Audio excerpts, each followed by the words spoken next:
with liberty and justice for all. All right. So, get into the right pile. So let's have public comment. And as usual for public comment, all board policies of what we talk about and what we don't talk about to be observed, and anybody can have 3 minutes to come to the podium. So, either of you gentlemen, thanks for coming, by the way. All right, so no public comment. So now we have non-resident student applications. Okay, this item on the agenda we need to remove because it's, having spoken to the mother as of yesterday, they have moved into district. Okay, so They now reside it's a in moot district, point, so okay. it's no longer necessary for them to apply for out-of-district appointments. Okay. Okay, so let's go on to board committee assignments. Okay, when board committees are assigned by the chairman of the board at the reorganizational meeting, in the past, it's been understood that the superintendent is part of these committees. And one of the things, reasons for this is because the day-to-day operations of the school district are entrusted to a person in my position. And if things were to come up that had to deal with litigation that the school district was currently undergoing or contractual issues, it is most likely that an administrator in charge would have knowledge of that stuff and would be able to steer the committee away from the pitfalls of some of the discussion and stuff that may try to take place during that committee that may influence that litigation or influence the or break the rules of negotiated agreements and contracts. So with that, I just wanted to make sure that you know, the board is still in agreement with that past practice, and to make sure that we're clear on who the chair of the committees should be in order for the committees to call meetings and for meetings to be posted and met. I'd like to say too that according to our board policy, committee work happens when the board directs it such. And Vicki, correct me if I'm wrong, but committees don't meet without being directed from here at this table by us to say, okay, we feel like we need some more look into this. Other than the budget committee, which is also a policy related thing. So when work comes up that requires a committee for the bus negotiation or whatever those things are, we always are directing that out from right here. So if that makes the understanding of what everybody knows. I'll move that we appoint Superintendent McGee to act as chairman for each standing committee of the board. I'll second. Discussion? It seems odd that we would appoint a, what do you call it? Chair, when we don't even have a committee yet. Well, we have some standing committees that are in the board policy that we have that every year are set. Yeah, but I mean, we don't have members. Yeah, That's set up at the beginning of the reorganizational yeah, meeting. at the very first meeting in the after the election. The budget committee is set up. Mm-hmm. Back in May, we went around the table, I remember, and we said, now everybody's been serving on committees. Who wants to be on what committees? Oh, yeah, And I know that. Yeah, you and I are on negotiation. Transportation and all that. Yeah. I guess the point here being that that we as a board feel that Mr. McGee needs to be involved in every committee. Oh, he's the one that brings the stuff back to the board, so it makes sense. And he would be involved in every committee Yeah. anyway. Yeah, I think it's just a point of clarification. Yeah. You know, that he's there at every committee meeting, whatever it might be, whenever we deem it necessary. But that in that process, then he is the one that's in charge of that committee, running the meeting of that committee. Which he's always done in the past. Yeah, I think it would happen anyway, but I would say that maybe the committee would have at that particular time, maybe the committee would have a different, notion, I don't know. I think they should have that option. Well, but the bottom line is that it is a committee appointed from the board. And because each of us cannot be there, you know, I mean, that's the whole purpose of having committees, is that only two of us are gonna serve. Mhm. But that we have the same individual that's serving on each one of those committees, which would be Mr. McGee. Mhm. And that he is, because he's aware of the school, what's going on is in all aspects of that process, then he's the one that initially is going to bring, I mean, not that we're not going to, those that served on each of those committees aren't going to be able to add to what they're gonna come back and report on, but that he's just kind of that main individual that's gonna gel it all together. Sure. Yeah, I think, And just a point of clarification, one of the things that we have transpiring right now is an attempt to have a Title IX committee meeting, Attempt to have what now? a Title IX committee meeting. Yeah. And one of the problems with that situation is that when the Title IX OCR complaints that have been heard by OCR are still active, it's considered active litigation that the school district is still involved with OCR. So because of that, the school district has an attorney hired on to address those concerns with the Office of Civil Rights, and, does not want the school district interfering with the active litigation that is currently taking place on the part of the school district as we work through the voluntary resolution agreements that we are currently undertaking with the Office of Civil Rights. And if, you start calling these committee meetings, it could begin to interfere with the processes in place that the attorney has established with OCR to try to bring resolution to those concerns that a citizen has brought forth. Well, I would assume each committee would appoint a chairman anyway, but I still think they should have the option. I just think it's nice, on the committees that I've been on, you just kind of think, okay, what do we do now? Where if you've got the superintendent there, you can say, here's the process, here's what we need from you, and here's how you do it. Yeah. I think that helps. And you can answer questions too. Well, he'd be there Yeah. irregardless, so. I don't think people care if there's a chairman from them, they just want to be able to put their input in. If a board member wants to step up and act as chair of the committee, I have no problem with stepping aside and allowing that to take place, because in the active board meetings, you're the elected officials. In the active committee meetings, you are the elected officials. You do have power and authority in both of those instances, and I don't want to usurp that power. If a trustee says, no, I want to step up and run the Budget and Finance Committee, I have bowed to that. I have allowed Pat to step up in Budget and Finance in the last year and have her run the meetings, but I'm here. That's right. So, Mhm. so Please please understand. And I'm that's just going from yeah. what we do here in the board.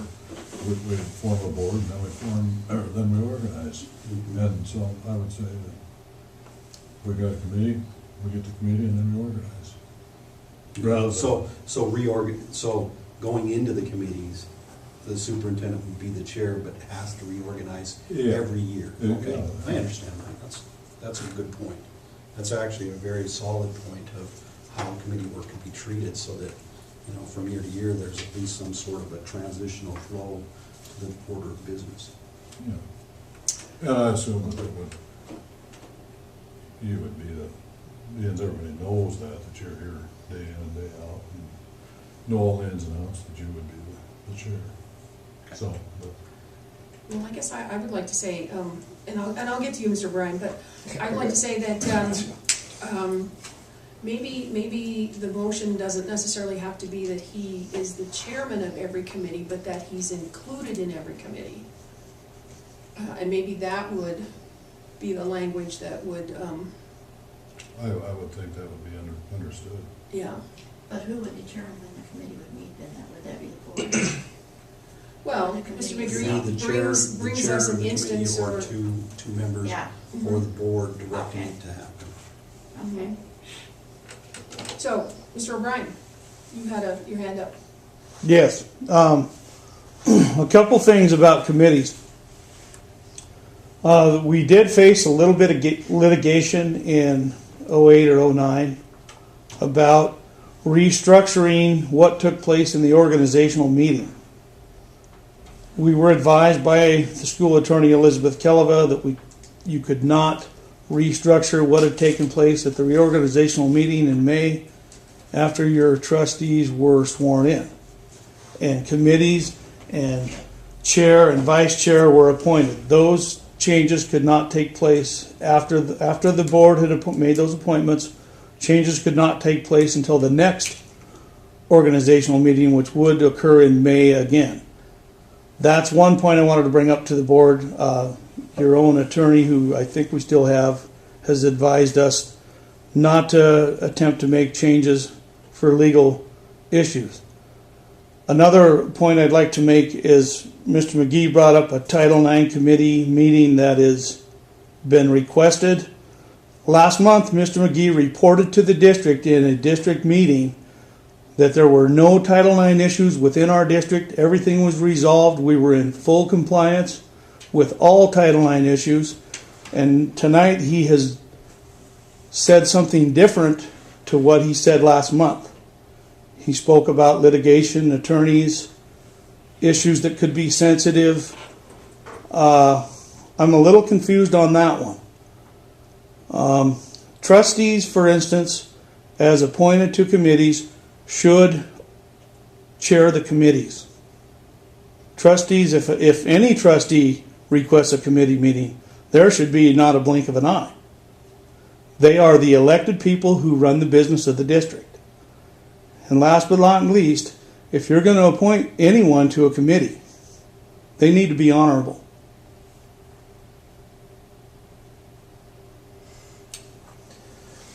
Look, this is really simple to me. As I've told all of you, I know how schools are run. I know how they've been run for years, and I know how this works. You don't want to talk about Title IX allegations. I'm going to leave the Title IX out of it. They're not allegations, they're resolutions. We've had problems with them. They're admissions of guilt. We've had them under Mr. McGee's watch. If you try and give control, is what I call it, to Mr. McGee as a chair, that's exactly what he's asking for. You will be, for the second time, breaking ground that no board in this country, I repeat, in this country does. There is no board in this entire country that will give a headmaster or a superintendent the chair of a committee. It's just not what happens. So I'm here to tell you, as again, to try and communicate to you that if you do this, you are breaking ground again, doing something again that a board does not do in this entire country. I want to make that clear. It's very simple. I appreciate Mrs. Appleby's comment. I have no problem with Mr. McGee being part of the budget and finance of if he wants to sit on a committee. I find that a little odd too, because the committees actually report to the superintendent, which he has control to deal with. But to actually ask for yourself to be a chair of a committee is completely against how this whole country works with boards and committees. And that's a fact. That's it. I'm done. Vicki, did you have something else to say? You look like you were going to talk.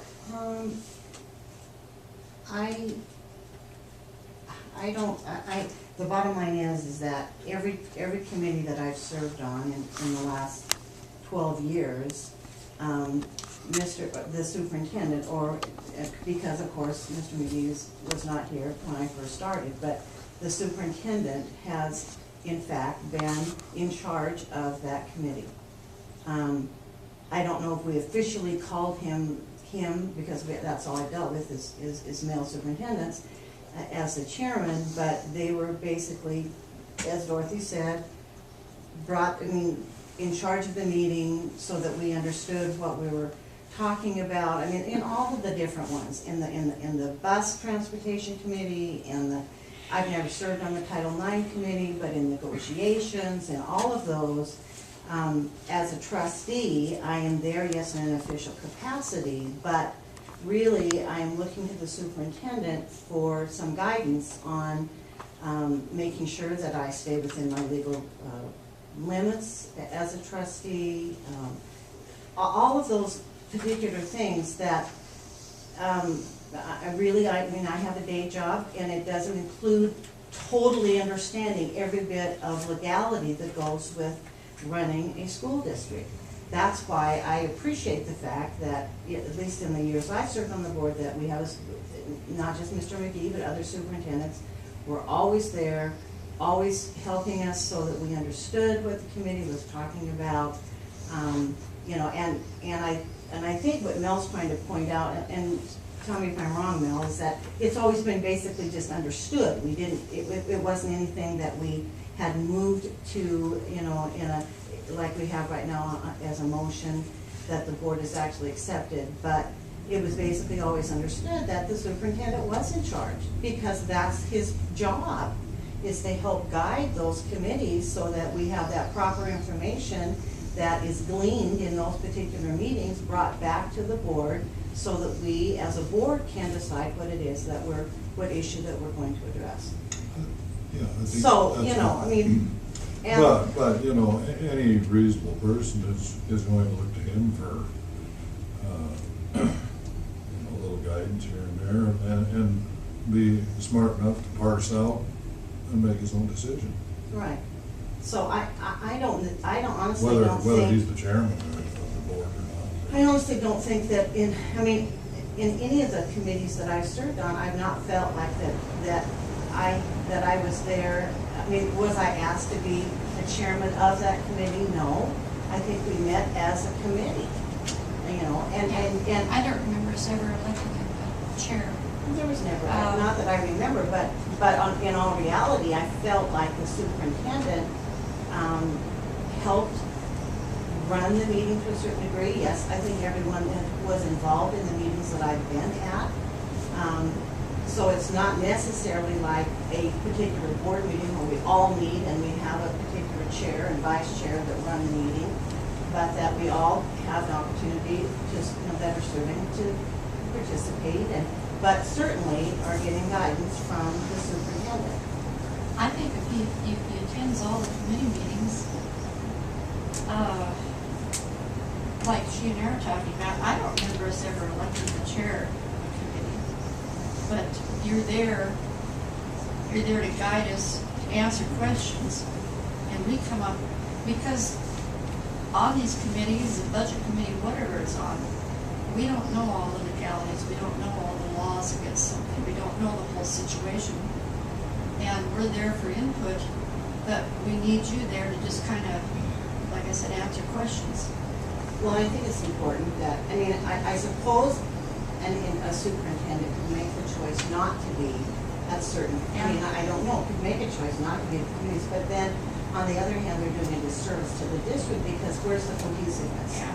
How do you know, it's like, you know, one part not moving because the other part doesn't understand, so that, you know, I want the superintendent there at every committee meeting. You get a lot more done if you've got someone like the superintendent there to answer questions. Sometimes they're not very big questions, but if you don't have somebody to answer them, then the meeting's at kind of a standstill. I have to say, I'm going into year 4 of budget and finance, and it's still fairly murky.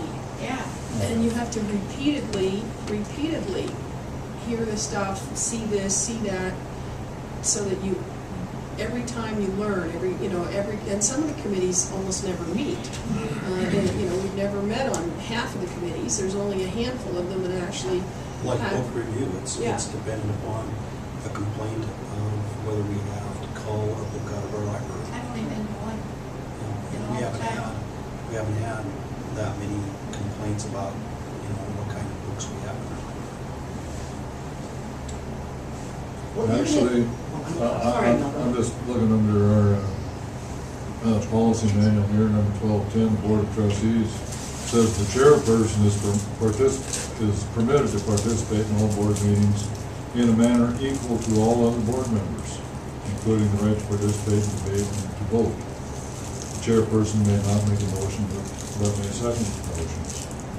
And So, that's referring to me, or whoever sits in this position at regular meetings. Mhm. I'm not sure whether that officially Applies. applies to committee work. But on the other hand, that verbiage, we could understand that particular person, that the chairman, and right now the motion is that we have Mr. McGee, or the superintendent, but Mr. McGee is the superintendent right now, act as the chairman. Well, the chairman basically runs a meeting. You can vote, but you can't open up a motion, can you? Nope, supposedly not, but I So can second a motion. Right, so the chairman, even though that's, his name, doesn't, is really there to run the meeting. That's what that verbiage is saying, is that they're running the meeting, they're kind of the ones that are, guiding it. It's the go-to person. Yeah, Yeah. but there's certain things that they can't do, and one of those things is they can't, well, they're not supposed to, open a motion. So, really, they're there for guidance. Mr. Bryan? I'd like to comment just on a few things. Number one, committee meetings do not make motions and vote. They're only informative. They do not require a chair. Number two, Mrs. Rhodes stated she had attended a book committee meeting in the past because there was an issue with the book. If there's an issue with the contract, it's possible that the negotiation committee could meet. If there's an issue with the budget, it's possible the budget committee could meet to give resolutions to the board to try to resolve those issues. Right now, I see that we have several Title IX issues. And in my experience living here for several years, there's never been a Title IX committee meeting ever in this district. And if there's a time now, we've got conflicting information at the board level from last month to tonight. I think it's high time there should be a committee that met to discuss what is on the table with our school district and the Office of Civil Rights. And I think it would be imperative to have the superintendent attend those meetings as an informational tool for the district to the trustees that are on the committee. I guess I'm going to say that I don't believe that that's committee work. I believe that's work for a regular meeting right here at the table. Now, Just to answer. has there ever been a Title IX committee meeting? That's my Just personal to opinion. answer the question with regard to the current issues with Title IX and the reason the committee has not met with regard to it. The reason it hasn't met with regard to it is because a person in this community who filed the Title IX complaints jumped beyond the school district's board policies, ability to manage situation that is grievable. If there is a problem in the district, there's uniform grievance and complaint procedure that is set up by the school district. When it was in that chain of ability to deal with it, we jumped and elevated directly to the Office of Civil Rights, Department of Education in a complaint. It at that point in time turned into a litigious situation for the school district, which required the school board to be notified that that had occurred, which required the school board to then take action to bring in an attorney and to try to resolve those things. Now, in that process, it was, as it was explained to the board then and is now, there was a request for mediation. The complainant refused mediation and wanted it to be anonymous. Therefore, when they refused that, it kicked it directly to a voluntary resolution. And in the voluntary resolution, it was very clear that it was not an admission of guilt, and there has never been an admission of guilt. It has been completely and totally a process of working with the Office of Civil Rights to their satisfaction. Now, in the issues that have come up recently, we have answered all of OCR's issues, all of their concerns.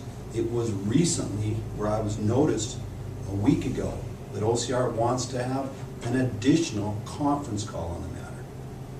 They want to tie this up, but they need to have one further conference call. So with that, that opened the can of worms for it to continue. And we are still moving to see what it is that the further questions they may have in the matter. Mrs. Appleby, All right, hold on. I mean, how many Title Hold IX on, committee hold on, meetings have we hold had on. since we have issues? We're getting We don't. completely off topic here of what this motion is about and what the intent for discussion, public discussion is about when a motion's opened up. We're getting way off track here. So, here's the thing. The motion currently is to have Mr. McGee as chairman of every committee.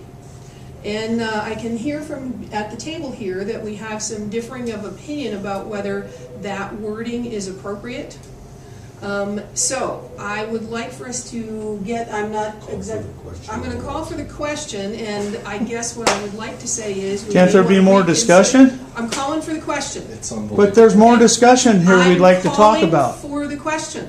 You're not gonna let me talk on what No, you just not said. gonna let you talk. We're getting Just- way off topic, okay? No, And he make the topic. this is a I'd like to meeting- respond this as a is citizen to meeting- what he said. This is a meeting Yeah, held we are in off topic. public, We are off not He a talked town about the hall. Title IX committee, and We it's were on given the a topic of the response we'd Title like IX to committee. respond back to, Excuse me, gentlemen, do Mr. you need me to have you removed from the Oh. meeting? No, Then no. please let the meeting continue, all right? And see what happens, all right? If you guys keep But after it, I'm calling the sheriff and I'm gonna have you removed. Can I ask you one other? No. I question? called for the question. Okay. Okay, so, the motion is to have Mr. McGee be the committee chair of all the committees. So, if you are in favor of that motion, please signify by saying aye. Opposed? Okay, so that motion does not pass. So, do we need to make a new motion? I think so. I just think we need to reword that a little bit. I think we need to say something like, we need to appoint Mr. McGee as the district representative. Or Liaison or something? I don't know. What do you think, Mel? How could we word that? So Well, that- definitely, he needs to be it.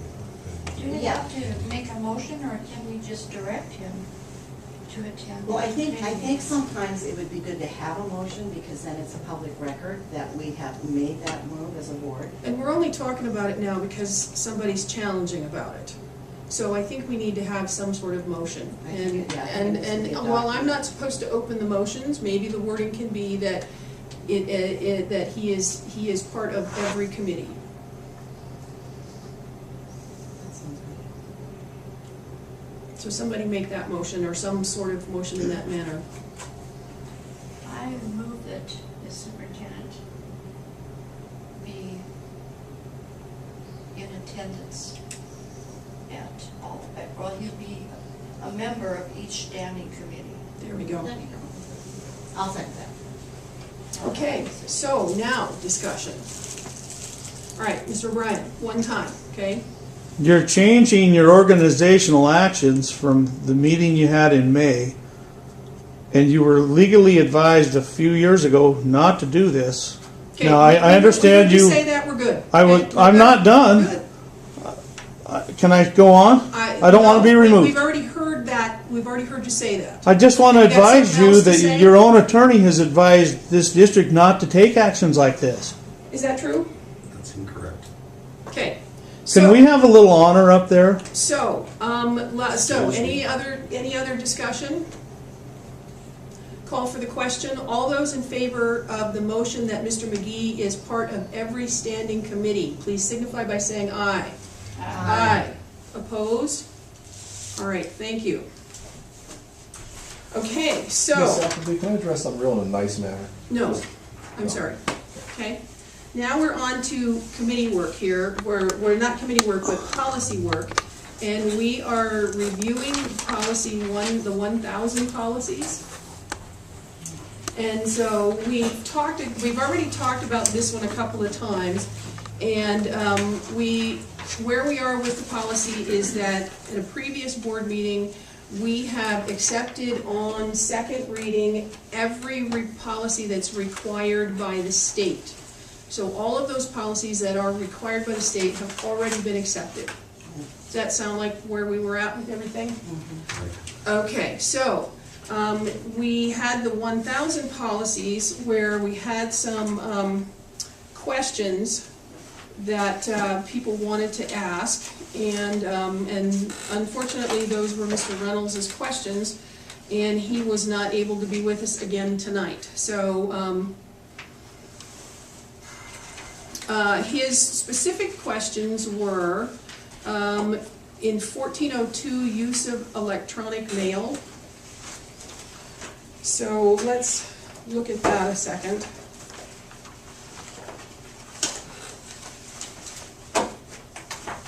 And I think, just if I, and I don't want to speak for him directly, but I know that he would like to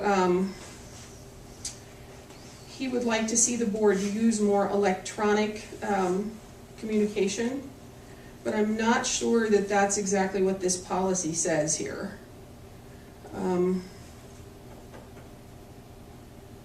The policy basically says, will not use email as a substitute for deliberations at board meetings or for other communications or business properly confined to board meetings. Board members will be aware that email and email attachments received or prepared for use in board business or containing information relating to board business may be regarded as public records, which may be inspected by any person upon request unless otherwise made confidential by law. Board members will avoid reference to confidential information about employees, students, and other matters in email communications because of the risk of improper disclosure. Board members will comply with the same standard as school employees with regards to confidential information. So this doesn't say that we can't communicate by email, but the two things about that: not all of us are in that loop to do business that way, and doing business that way then gets us away from this table where the business is supposed to happen. And that's exactly the danger. What Joe was, what the Montana School Boards Association was concerned about, is that when it gets us away from the table, making, conferring with one another strictly by email, and we're not in front of the public, giving them It's that like a closed information, meeting. it is like It's a like a closed closed meeting. meeting. Mhm. Yeah, And so that that's would be really wrong. why this is the way, that's why it is. Yeah. So, and I think that Mr. Reynolds, again, I can't speak directly for him, but I think that his concern is a little bit more with the sending around of information by email, and I think that we need to speak to Montana School Boards Association again, because here's the danger with email: is if somebody decides that it becomes part of an investigation or if it's part of the public record, you'll end up with every personal email and every account you have out there for the public. Yeah. And I'm not ready for that. I'm not willing to put up with that. So, Well, and in previous, this is before Mr. McGee, there was a situation that arose where we had to go in and confiscate a computer and look at exactly the same kind of information. Information that was, and so and had to use it for the means of deciding whether we were going to keep that individual in employment or not. So the bottom line is, as a board, the only way the public can see what we do is right here at this table. Yeah, because if we did it otherwise and the information was going out, we talk about wanting to be transparent. That's hiding things, and it's just like a meeting without. In some regards, truly we are an electronic age, and I It would be handy, it but would it's be not very, ethical. it would be really handy. Yeah. But and it's because we are a public entity and they need to see what we do and hear what we say. It does, and that's why the Montana School Board Association has addressed it. and another concern for me too is that the confidentiality of the information and documents that may be sent around, and the fact that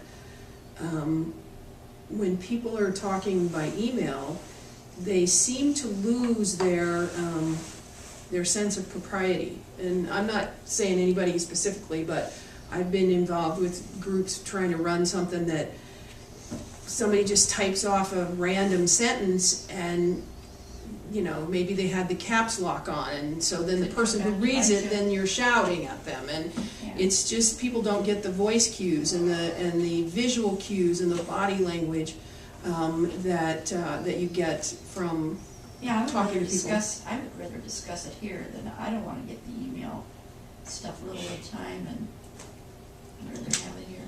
Well, and I think, when we hire the Montana School Boards Association to come in, I mean, that's all Joe Brock does, is go over policies for school districts in the state of Montana.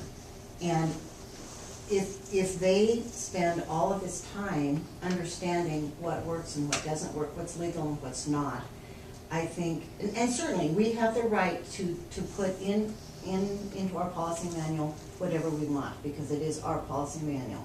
But on the other hand, I think we need to be aware and wise about what they have offered us, because there's a reason for it. Now, maybe it's not gonna, maybe, and they're not every policy is the same, but I think this one speaks volumes to every district in every state of the union. Yeah, I do too. So, Is this what Mr. Brock has said should be used? right.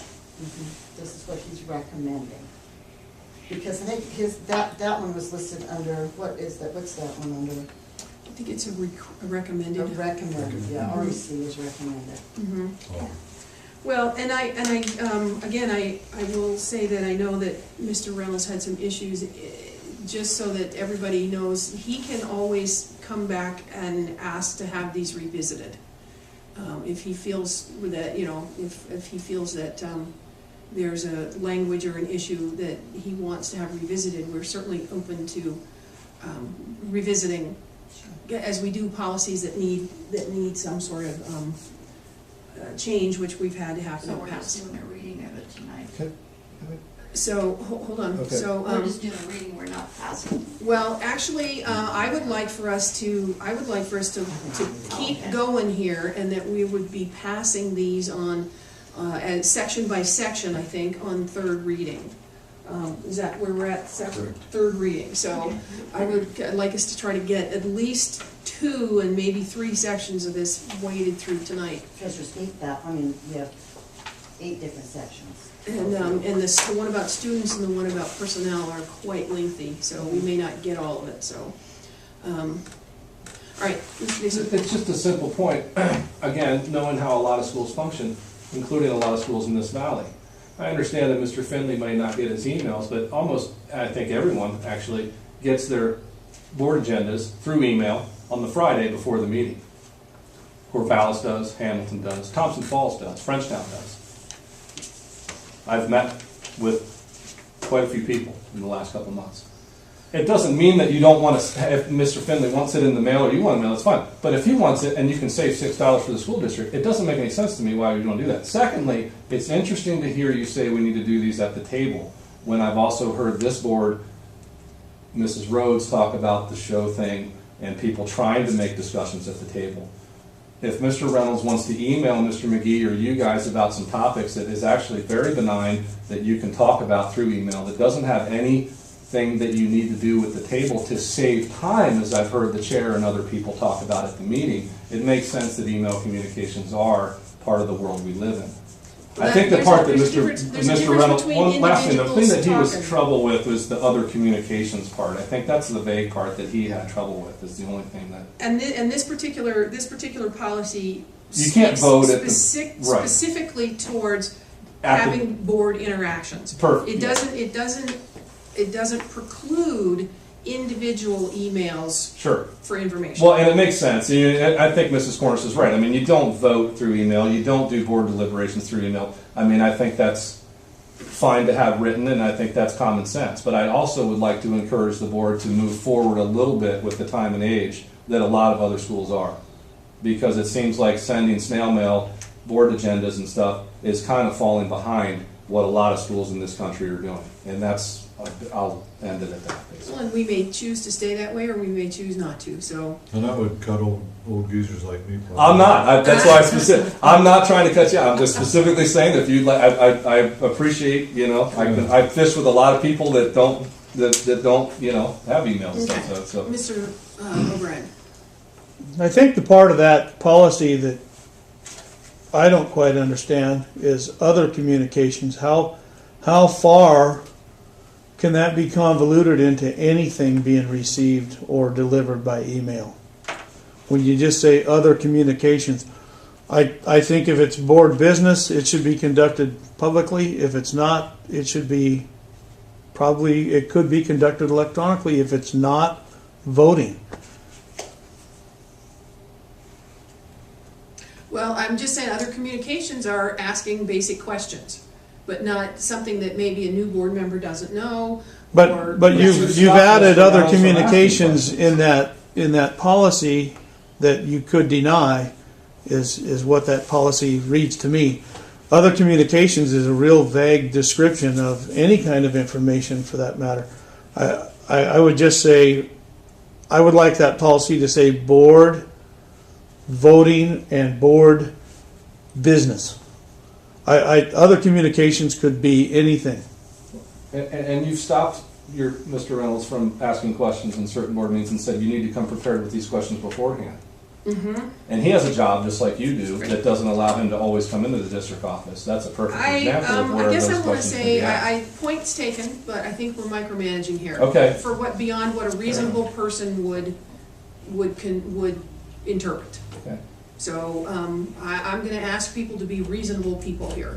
So okay, so I know Good point. another one that he had interest in was records available to the public. In 1401, he wanted those information requests to be directed specifically to the business manager instead of to the superintendent. But I personally am not for changing that language. Well, it's recommended by the long-term, that's a recommended one, Yeah. and there's a reason it's recommended. So Then it's passed, right? No, Oh, no, that was the required. the Sorry. requires, yeah. Not that Jeannie doesn't end up with them to begin with, but I think that it's important for Mr. McGee or any superintendent to know what kinds of requests are coming through and that he needs to, because he may direct them out to someone else besides Jeannie. So I would like for that personally, I would like for that language to stay there. yeah. I've got a question on that particular policy. If Mr. McGee comes up with information pertinent to being kept in records, who does he assign those records to be in district keeping? There's a whole section on records farther down the line here, which Yeah. I don't think we're covering tonight, but but that's farther down the line in the policies. So let's save that question for Sure. when we get to, because there's whole sections on record keeping, right? Which policy number again were you talking about right now? 13? 1401. 1401. So the other thing too, I guess I just gonna throw this out here on requests for information from the school. Again, people need to know that we don't have a full-time person whose job it is to handle that kind of stuff. And so people have to remember that if the request comes to John or the request comes to Jeannie, what happens in the regular business day here at school always takes precedence over that kind of request. And so people need to realize that that they may not get a reply by the end of the day. And that's whether that's about email or whether that's, requests for other information. And then there's I guess this is jumping a little bit, but there's another policy that talks about the cost of copying records. What's in this one? Well, we are still there at 1401, so people need to know that they need to be prepared to pay, because we're not gonna start a project of copying unless they're gonna pay. What? And then, last but not least, if a request for information is such that it's going to require more than a certain amount of time by district employees to compile or organize that information, I think that that needs to come to the board, because I think that the board needs to say, okay, we feel that's important, you know, that's worthy of 2 hours of Jeannie's time away from whatever else she's doing. Or, you know, certain kinds of requests, I think, need to be brought back to us to say, you know, somebody's requesting this and it's not something that I can click 2 buttons. Well, and my other thought is that, and I don't know, Jeannie, when some, not Jeannie, but, yeah, Jeannie, don't mind me. It's okay. All of a sudden, oh, that's not, yes, no. If someone asks for a number of pages, do we ask for that payment ahead?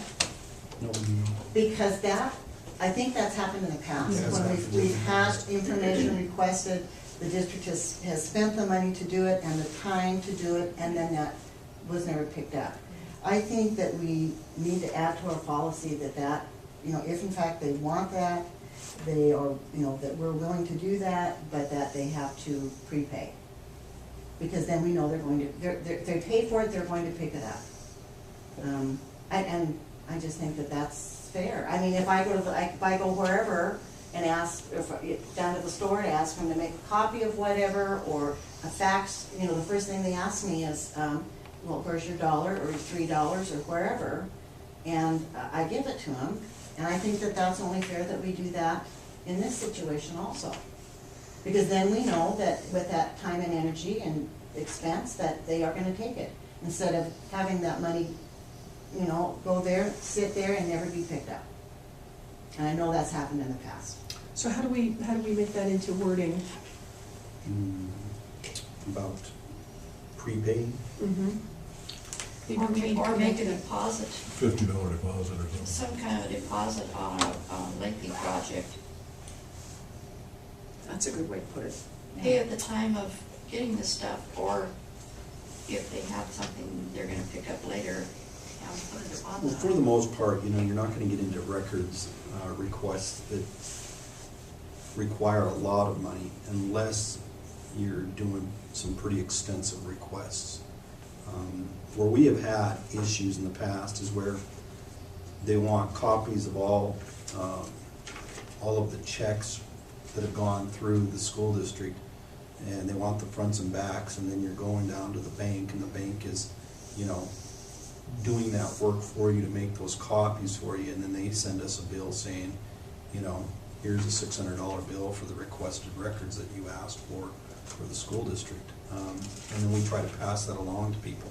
I think that's the one that you're talking about, Vicki, where we had a pretty extensive process there trying to honor the request of the individual, and then they decided not to pick their records up.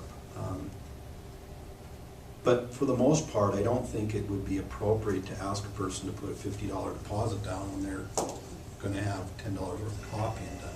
Well, then, can we just say prepay?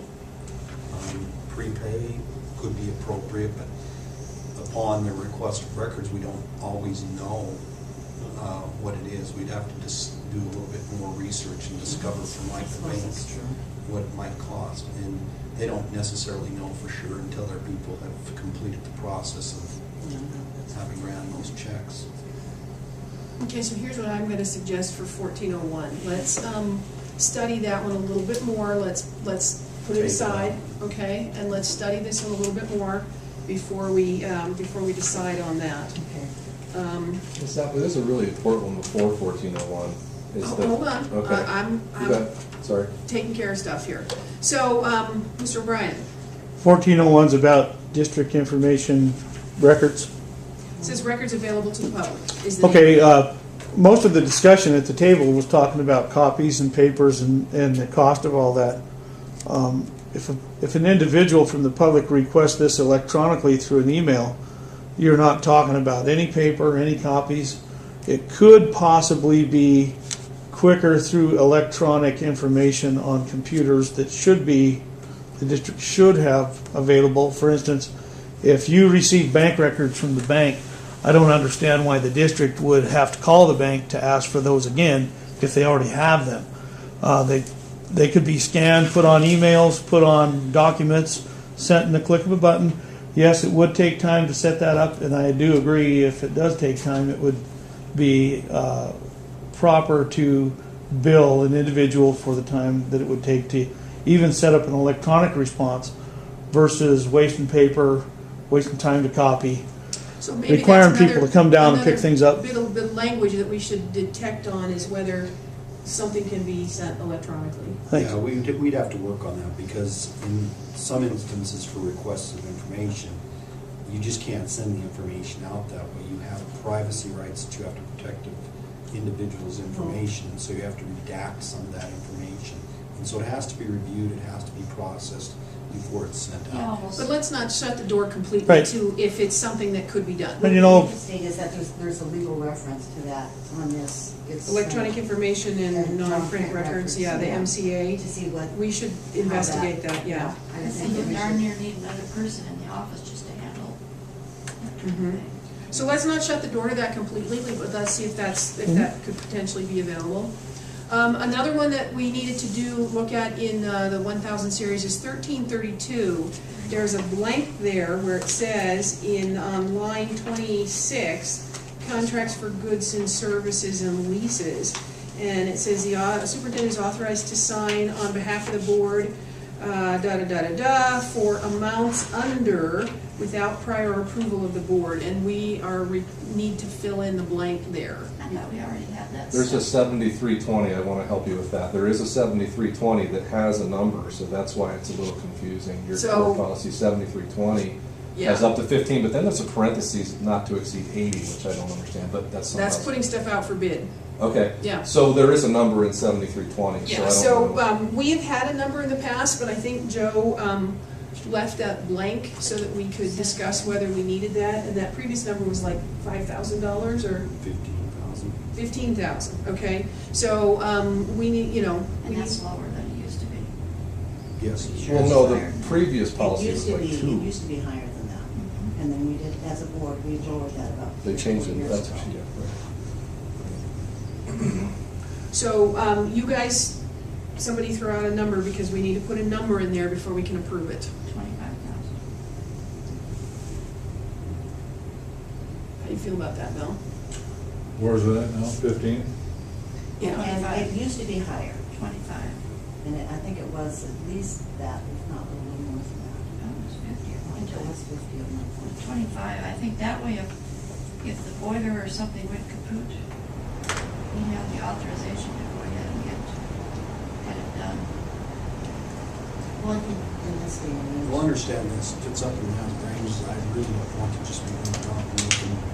That thing just came on, John, I didn't hear it. I said, just so that you know, if it's getting up in that realm, I really don't want to be, approving. I'm gonna be calling, I'm gonna be polling board members as to where you are at before we get to that kind of an expenditure. So what do you feel comfortable that we put in there? I'm okay with where Dorothy's at, if that's all right. Okay, all right, so Jeannie will need that inserted in there, $25,000 on line 28 there. Okay, so, the other one here that we were talking Mrs., about, could I ask, were we on the same policy? we're still on 1332. You'd have to change 7320 now, right? Well, we might when we get there. Yeah, okay, I'm just asking. Yeah, we might when we get there. But I'm a little confused. I mean, it was at 15. Now you just said to put it at 25, but Mr. McGee said he was okay to leave it where it was. Oh, he said No, he with was what okay to Dorothy leave said. it with Okay, Dorothy. sorry, I couldn't hear with the Yeah. noise. Yeah, no, that thing is Is kind of that, loud. is that when they shut the door? No, it's, It's Oh, in it's this in- closet. oh, It's in okay. this closet, All yeah. right. So, okay, so then the other thing that he wanted to talk about was 1420F, which is the notice regarding public comment. And F usually signifies that it's a form.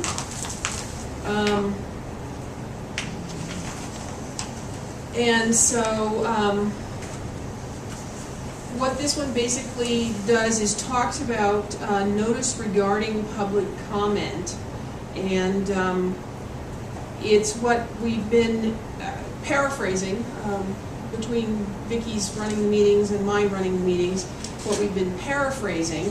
And of course, this paragraph here in lines 7, 8, and 9, as it becomes, I think that would drop out as we adopt it, because they're saying here why they have this here. But it talks about the what's allowable during public comment. And I would like for us to start attaching, I would like for this to go on the website on the agenda page, so that it's part of every agenda. And I would like for Jeannie to add this to her copies that she makes of the agenda for an audience here that they pick up here in the room when they come. And if we do that for a few months, because again, part of what we talked about with Deborah was educating the public on what's allowable and what keeps you within being public, and that's different than discussion during a motion. That's completely different. And so there is a policy which I wrote down, but what did I do with the number? Is it, I think it might be 1441.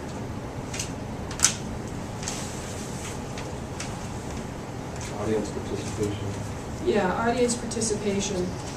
I think that one should also be included with our on our agenda page and with our every agenda for a while. So when you say the agenda page, I guess I'm looking at it in terms of, since this is a one-page policy, creating a cropped out box next to the agendas that people see it as they look at all the previous past agendas and the current agenda. That would certainly work, wouldn't Okay, it? so we'll take a look to see how we We can can get that possibly there. get those two items into the website. And is that one I'm talking about, is it 1441? Audience participation is 1441. You know, I Then the think- first one we were talking, wasn't there? Didn't we start with The audience participation one has already been approved and adopted by the board. Right. It's I last think a week. lot of people don't understand on the, when they get up to make public comment, I think a lot of them don't understand that we can't react with them or to them. We can't say anything. I don't know if that's. Right, and that would be part of If that talking could be about here stressed in the and notice why. regarding public Yeah. comment, yeah. Yeah. Versus public interaction during discussion of a motion. Yeah. Which we Yeah. can, within reason, answer questions then. But So not those are, during the public. but those are two different things, and I think that would be educationally part of our goal to help I people always feel understand. uncomfortable when we're sitting here and somebody's there and they're telling us something that really concerns anything, and that we can't say anything, it's, Because we're under that, has to be, Yes. have to respond yeah. with a publicly noticed agenda. That's why it has to be an Some agenda, boards it's going to be publicly respond. noticed. So, anyway, okay, so that pretty much covers the questions that we had specifically on the 1000 series. So by putting that number in there, and tabling, we were gonna table 1401. 1401 for a little bit more research on the language. So I think that leads us then, I'd like to have a motion to accept the policies as presented in section 1000 Also move. Second. on third reading. Aside You have to say from that? 1401. With that exception. That's been tabled. Who's making that motion? I am. Say that one more time. I am moving to adopt section 1000, except for policy 1401 on third reading. The recommended and optional that are presented. Yeah. Yes. Is 1332 still hanging? No, because we put them in the. Oh. Okay. So I need a second, or I'll second it? I second it. Okay. So, discussion? All right, so I'm gonna call for the question. All those in favor of adopting, as the motion says, section 1000, except for 1401, on third reading, recommended and optional policies as presented. All those in favor? Aye. Thank you. All right, on to section 2000.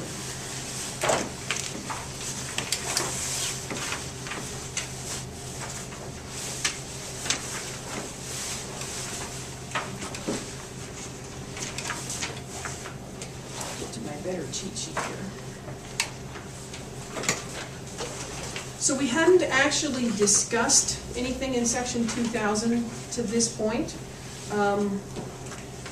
Does anybody have anything that they feel like we want to bring forward to question or discuss? Well, what's before the board tonight is the recommend, not the required, but the recommended and optional policies that are being brought forth because the board policy committee has met and discussed these items, and it is the recommendation of the board policy committee that we move forward with these policies at this time. Now, if you entrust that the committees are doing the work that you have assigned them to do, then it's a matter of bringing up any points of clarification that you like at this time, or any question that you have regarding issues that you see in terms of problems that you see these policies possibly creating by their adoption. Well, I'll start because in 2123, which is the one about lesson plans, there's a blank that we need to fill in there. To facilitate more effective instruction, lesson plans must be prepared at least blank days in advance of actual class presentation. So what's our norm? What does it say in the handbook or the teacher contract where we need to be in compliance there? I would have to check the teacher contract on that. So we better check that. Is there one Okay. in the old policy on that one, or is that a totally, that's the one I was gonna ask you about, it's one of the only thing, I think that 2000s is fairly, all written pretty well, but that was one that 20, are you talking about 2123, the Yeah. lesson plans? that was the only one that I thought was. So I'd ask that we table 2123 so that I may research that question, and That almost seems like that ought to go underneath the principles. Except it's under there, because it's. Duties. it's Or got do to we with want to, instruction. do we feel like we need it here at all? Because it's it's actually an optional policy. well, I think in the committee meeting, we discussed that, by having this, it gives good sound direction to the administrators across the street as to the expectations they need to be putting forth for their staff to be accountable to their lesson plans being turned in on a timely basis.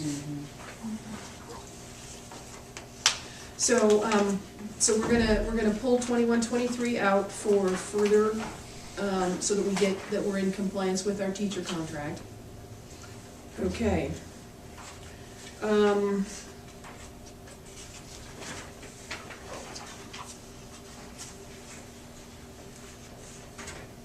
Anything else that anybody has?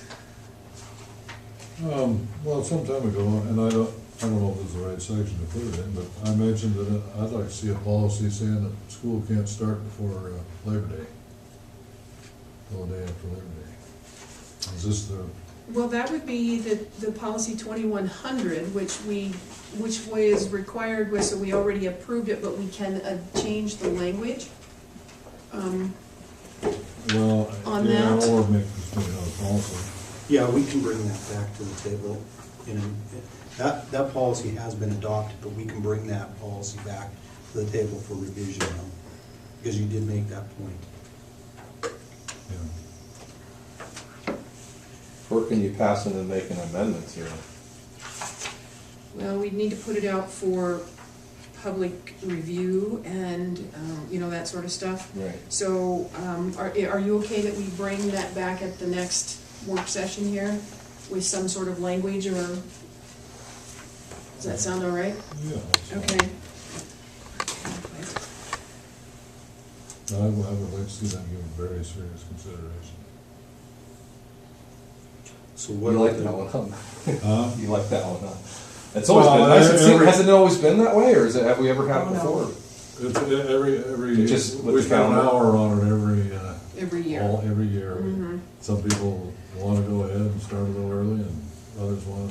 Because the Missoula schools usually start like a week earlier than us usually, don't they, or something like Yeah, they always get, It's the fair.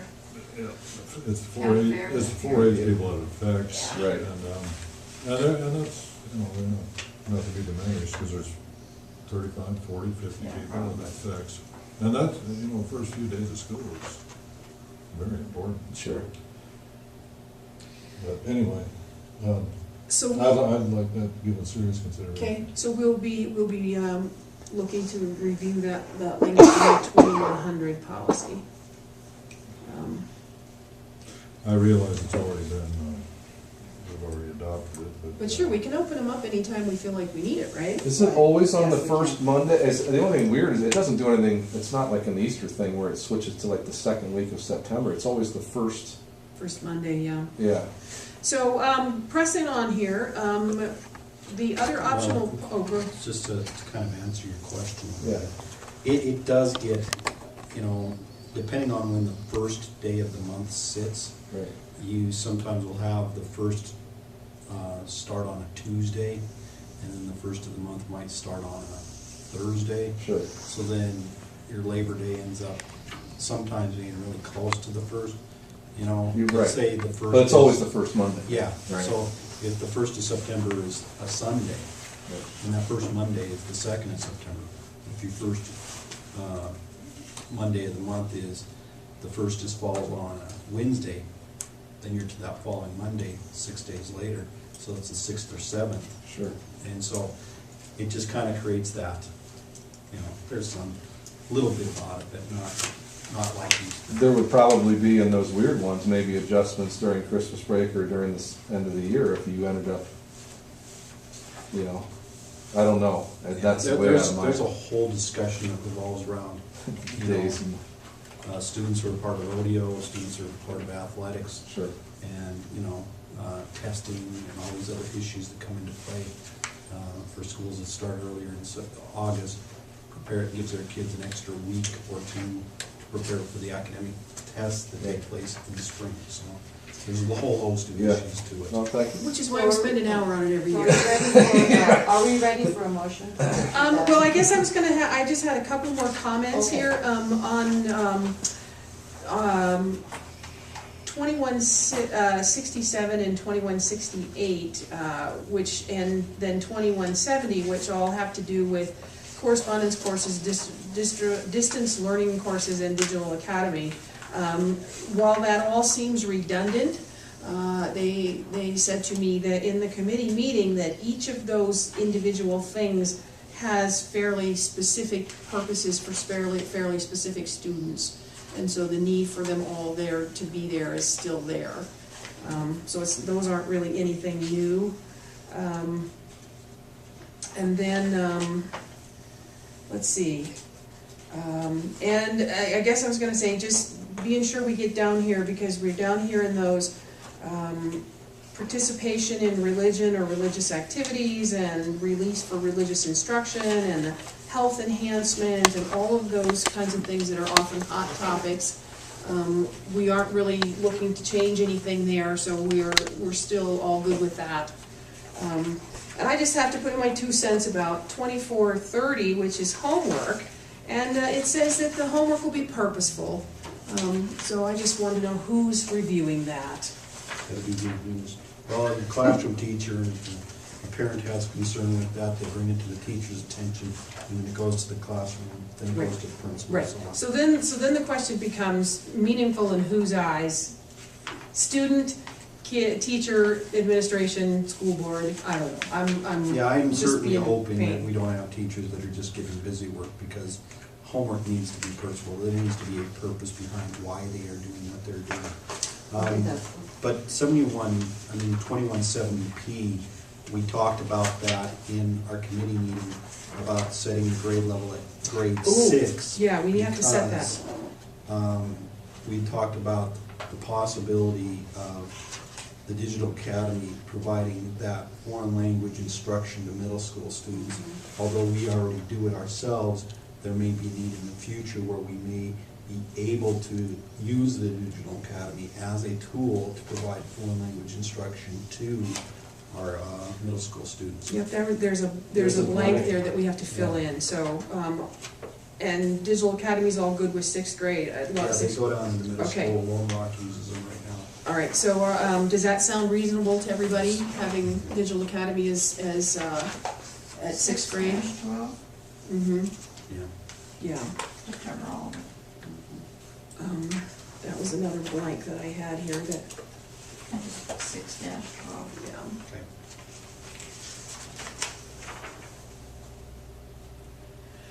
Oh, and then these correspondence, and this one about correspondence courses, there's also a blank there. On line 31, district will accept up to 2 credits. No correspondence courses are allowed to supplement required coursework at blank high school. The Florence Carlton. We have to put our name in there. Yes.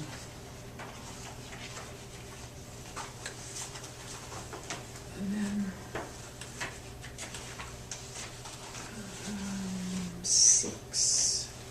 6 through 12 there.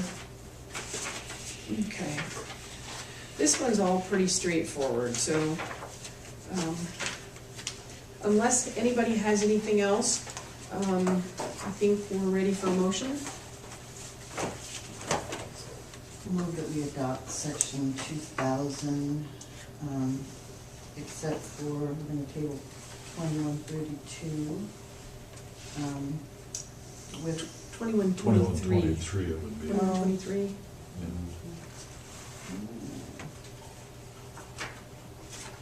assisted officer. With recommended and optional recommendations from the Montana School Board Association as presented. Second. Okay, so any discussion? All right, I'm gonna call for the question. All those in favor of section 2000 as motioned? Aye. Aye. All right, thank you. Okay, so on to section 3000 here, which is pretty lengthy and detailed, but I think we can read into it. Where's my 3000?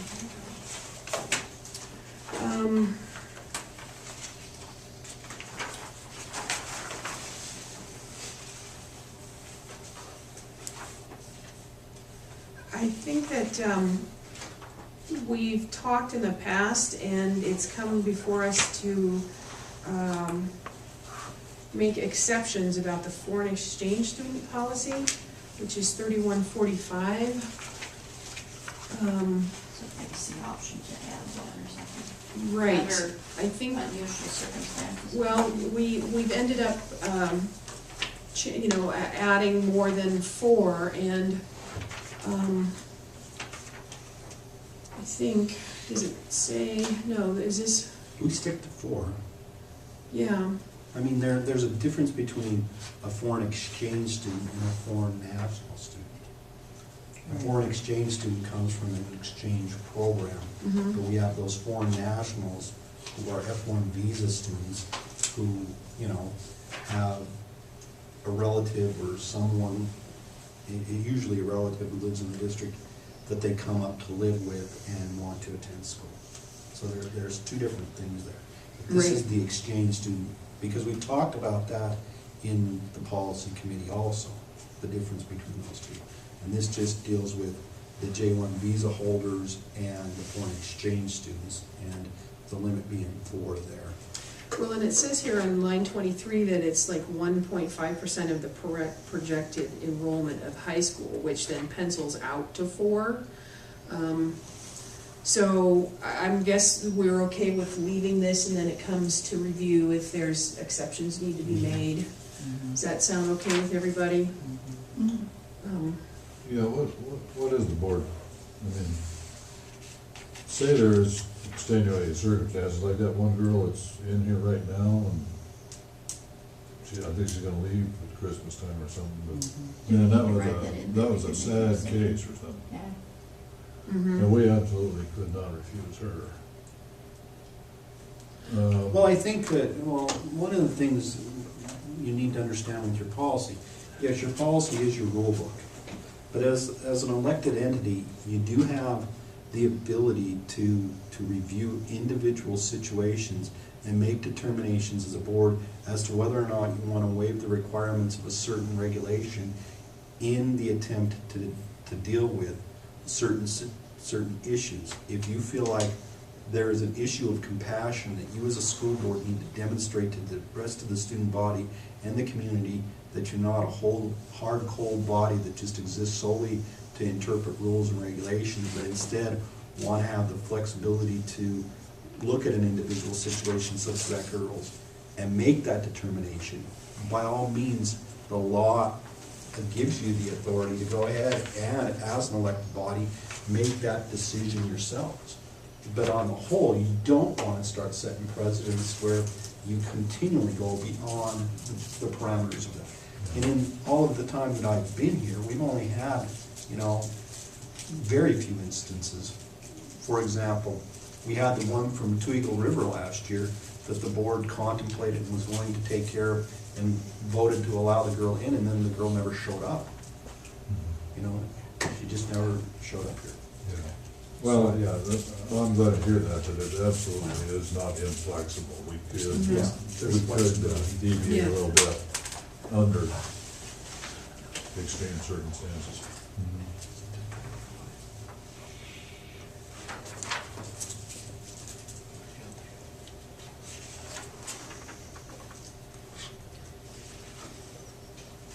So does anyone, let me read here. On 3431 F, which is the form for accident reports, I had made a note that we would review our own form or use the Montana School Boards Association form, and whichever one we chose would become part of the manual. And I'm not sure exactly. 3431. And that, it says F behind it. Accident report. We just want to, Well, we've talked about this accident report form in the committee meeting, and we looked at this and we were okay with it. We felt like it was fairly comprehensive and would cover, the things that we felt the issues we see. Actually, we talked about the checkbox as being a preferential way of handling it. So we looked at this. So we want to adopt their form, yes, and so that means that that this new form that we're going to have needs to go out to every desk that has to have an accident Correct. report. We'll have to upgrade the teachers' classroom guides, and we'll have to make sure that the nurse's office and all of the offices get stacks of these. So yeah, that's just a note that I had made that we had talked about, and you guys were going to figure out what you thought was best. Yeah. So so we're good with using the MTSBA form. So.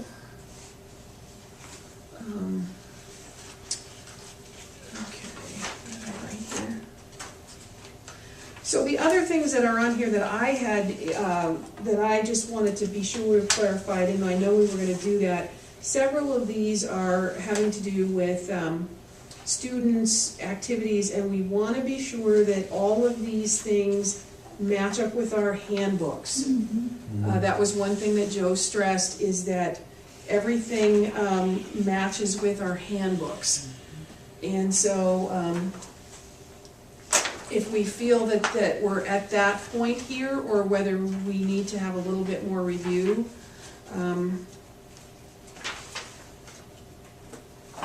We certainly can come back to some of that if we feel like we need to. Or we can, Or we could adopt it and when they look at the handbook next Next time we'll Next time. make the. then we'll get everybody they'll aligned. tweak it. Yeah. The other thing too here is that we had 3611 has to do with gangs and gang activity. I had noted that we weren't needing that one. Sure. Did I don't know. No, I'm asking you. Yeah, Sure you I'm don't going wanna off- have that? Are you sure? Well, do we not need it, or do we need it? I don't have a 3611. There isn't one on there. Well, I'm going from, my little cheat sheet is from what I printed off the school's website 2 nights ago, that we put that big folder, that big file in there. Well, I'm just, 36. I'm going on the original zip drive, so. yeah, we don't have that in our packet here. And I It's had on the noted- website? It's on the website. It's in the table of contents. It's in the table of contents, but we were never given that. So we decided Policies. weren't gonna use that? Okay. All right, so, I was gonna say that's news. Yeah, right, so I was gonna say, we hadn't discussed that. we felt like that wasn't needed at this time. Correct. And then, the other thing too that I noticed that the table of contents here lists policy 3630, which I believe has changed to 3613, about cell phones and other electronic equipment. Was the note I made here.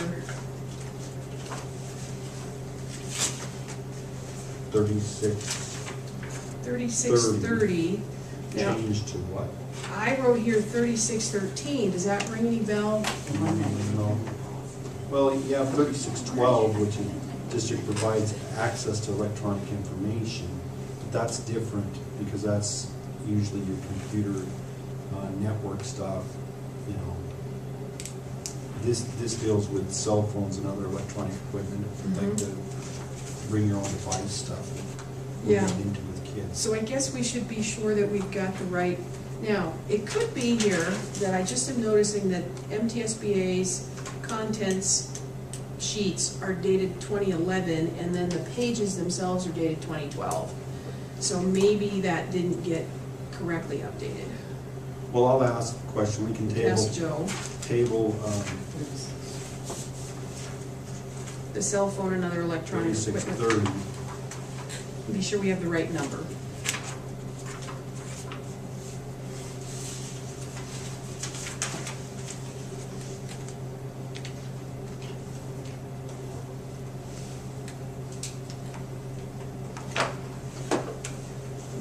Okay? Okay, so does anybody have anything else that they want to talk about the 3000 series about students? And again, I'm just saying that most of it follows our handbook and vice versa. So, all right, have a motion I'll here? move that we accept on third reading section 3000, except for, we're going to table 3630, for both the recommended and optional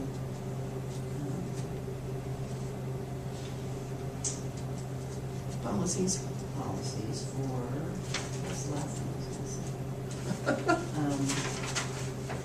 3630. Recommended by School Board Association. Oh, that. Is presented. As presented. That's second. There's something else I can see, But I but I can't can't read it. Okay, so I'll have a motion and a second. Do we have any further discussion? Call for the question. All those in favor? Aye. Okay, so we're pressing on, everybody. All right, so 4,000 section is quite short by comparison.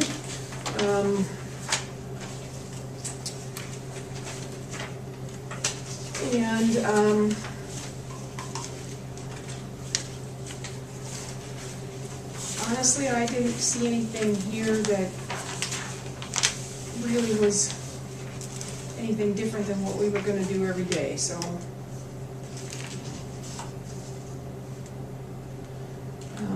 4330, rules and regulations of building use, that's the one that, isn't that the one that we updated the most recently? Through several meetings Looks about like it, yeah. the bountiful baskets folks. There's no numbers in there though, right? There's not. Can I make a suggestion on that one? I would think that you would need to alter, not have an exact number depending on the event that you have needed for a gym or for a different facility. I would think that a concrete number would be kind of a difficult number to come up with. It would be nice if you have it for a week or just a day or 2 days. I mean, I guess you can come up with, but I would think that there would be some discretion for the board or the superintendent, depending on the school, I don't know, dance or, I don't know when we use this. I mean, doing some research with, obviously you guys have had some things with people say the bad word student activity account and this and that. Doing some really hardcore research on some other schools and some of the stuff we've had with camps, and we recently had an AAU thing in our gym. I don't know if we charged for that, but we certainly paid for that. I don't know if we made money for it, but there's money that went to referees out of our monies for that.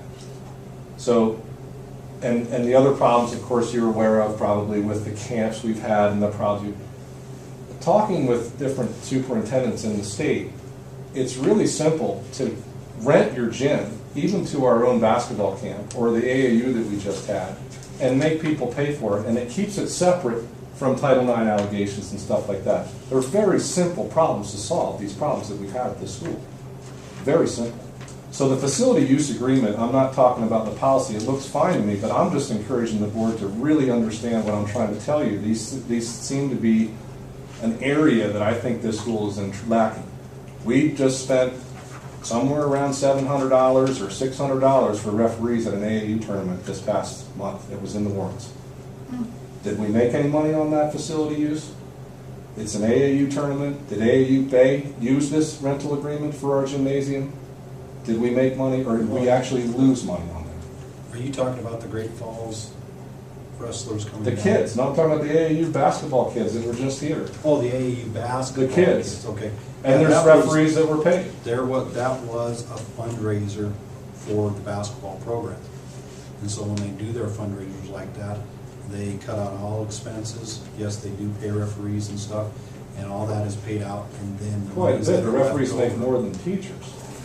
at the end of it, the monies that are left at the end of that fundraiser goes into the Title IX equity account and then Okay. divided out. Now, So it's a fundraiser and it's a school. just for school you, activity. that's fine, and I appreciate that. I love always raising money for programs, but just so the board is aware, those are areas you get in trouble if the funds are not equitably distributed. If you rent your facility out, you keep that separate so your school doesn't get in trouble. That is what Mr. Klein does at Frenchtown. That is what other schools do. I don't know what the benefit is to just have it for our basketball program. If you Well, it get, gets distributed out, though, it goes into. I'm not accusing anything of it. I'm just saying the simplicities of where we have had troubles in the past, where other schools are operating differently, that seems to keep them, you know, in a different area. It's a suggestion to you as a superintendent for stuff that we've had happening over the years.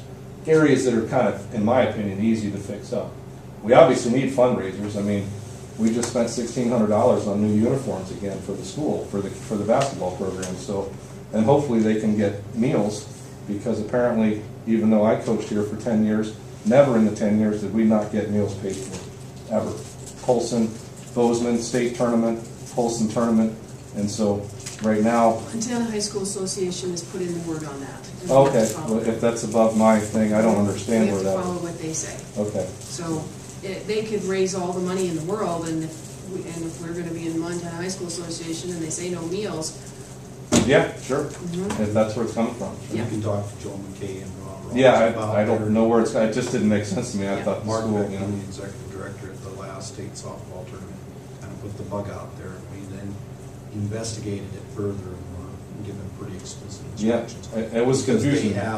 they have what is called the Ridgeway Settlement for Equity that the state entered into a long time ago, and they are now finding it's very difficult to manage that settlement agreement if districts are out doing these types of things. They're saying, as Mark Beckman's words were, districts need to get out of the food business. No, that's fair enough. That's nice to know. That was a confusing one for me. Well, sorry to get you off track, but I was just So- kind of giving you, for the facility use, and there's no numbers in there, but I just didn't know if you could come up with a standard number. I thought that would be kind of hard to What do. page are you on a number? Well, you brought up, it's the, for the facility use, it's right there, all the blanks in there, you know, Oh. for your 4330F, you know? I Well, would, that's for people that are, I mean, the people that are renting need to. oh, that's the contract. That's the contract. Okay. So that- Yeah, they need to duh, put, they need to sorry. put blanks, they need to fill it out, that's their contract. So, that's for them. Because it's, whether I'm they're- sorry, that seems to be, that's my fault on that, Yeah. sorry about that. Okay. And I was gonna say, just, we've talked extensively and brought forward more than once recently the 4313 disruption of school operations, where we had added not too long ago school board meetings and activities. So I think we've had to put that policy in play more than once here. So that one seems to be in the proper spot. All right, anything else about the 4,000 section that anybody has? And again, to reiterate, we can always reopen a discussion on any specific policy whenever the need arises. I move that we accept the 4,000 section with the recommended and optional sections recommended by the Montana School Board Association as reviewed on third reading. Second. Okay, so, discussion? Call for the question? All those in favor? Aye. Okay, so, last but not least here, we want to talk about, everybody got a copy of the School Board Governing Behavior Agreement, which is a synopsis of what Deborah worked with us on when they were here. And so, we haven't, I guess, really made a formal, the question becomes, do we want to make this into a motion, which I think maybe we should, or whether we want to just go around the room and say, I swear I'll uphold. But if everybody had a chance to look at this, this was her synopsis of the things we talked at the table that day. And I would like for us to try to to live by that, or in some fashion hereof. And I believe that Mr. Reynolds communicated to you on this. Yes, he did tell me that that he thought this was a great idea and that this was something that he would vote for. Well, and I think it needs to go through as a motion so that it can go down as record. Okay, That this and is, I think we should table should it this? till he's here. He said, he communicated to Pat that he had read it and that if he was present, he would vote for it. Oh, okay. So I guess though, as we, I would like for this maybe to come, this document to become part of the minutes for the meeting. Can we do that? Yes. So that it becomes public?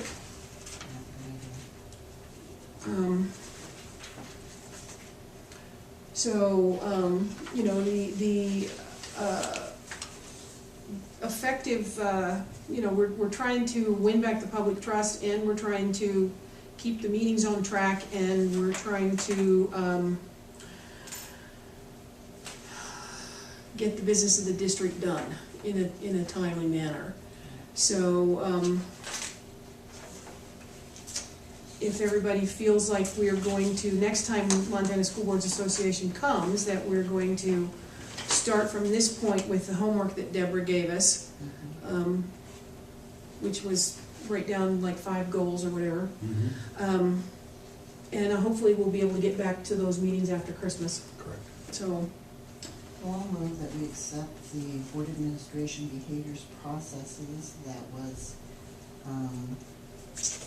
that took place at our work meeting in November as criteria for us as a board to follow in an appropriate manner while we are serving as board trustees. Okay, any discussion? Because if we don't make this, if this attachment becomes part of the minutes, then one of us has to read it, so then it becomes part of the minutes, so we're making it part of the minutes, okay? I think this is it's a great idea in theory.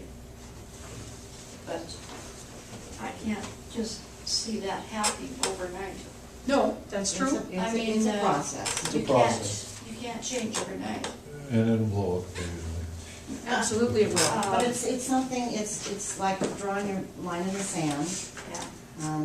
gives us Be something to something shoot to for. strive Yeah, for. yeah. I won't it's swear in the to back it. of your mind. I'll try, Well, I think that's the point though, is that We're I'm gonna make that encouraged to happen. believe that each member sat in that work session and came away with some ideals of how you can be disagreeable in an honorable way and how you can work together.